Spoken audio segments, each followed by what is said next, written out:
भल पाई घर कहीकि बहुत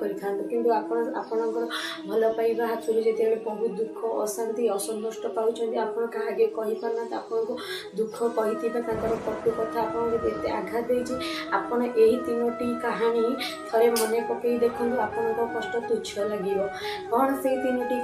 कहानी प्रथमटी हूँ शिव पुराण देखिए शिव पुराण ए संसार सबुठ बड़ आ दुखदायक प्रेम कहानी कहीं प्रभु शिव और माता पार्वती केते जन्म नेला पर एक होती आपण मैंने समस्ते जानते स्टोरी ससुर घर को जीवा से निजको अग्नि निज देह को ये करदे शिवंर तांडव करवा प्रत्येक अंश अलग अलग जगह पड़ी शक्ति पीठ रूपे पूजा पाए ये सबू किसी कहानी जो थे भापीदे आपण दुख से छोट भाया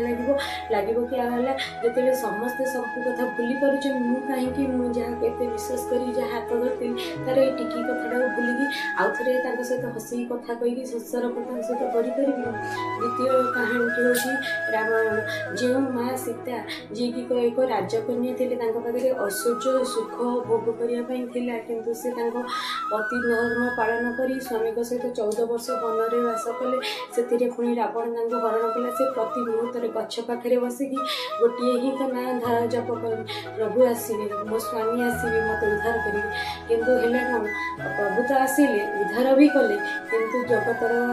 निंदा शुणी अग्नि परीक्षा कहते हेले भी से पछ घुंचा देने सब बेल से पत्नी भाव मिले कौन आपड़ यही प्रेम कहानी निजक टे चेष्टा करें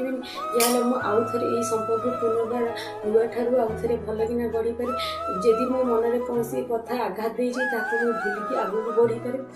आउ प्रभु माता राधा और प्रभु कृष्ण कहानी तो सबुठ दुख नहीं जोटा कि ये जन्म माने एक हवा ही लिखाई ना केवल विरह ही विरह विरह लिखाई आपड़ जो से जापर आप दूर रही आपण स्वामी हो आप स्त्री हो कौन चाकरी कारण कि कौन एक असुविधार आप यही कहानी मन पकड़े से समस्त असुविधा दुख सबकि तुम लाघव हो आप भावे से सीना दूर अच्छे कि मो हृदय पाखे अच्छे यदि वीडियो भल लगी चैनल को सब्सक्राइब करें रही जय जय।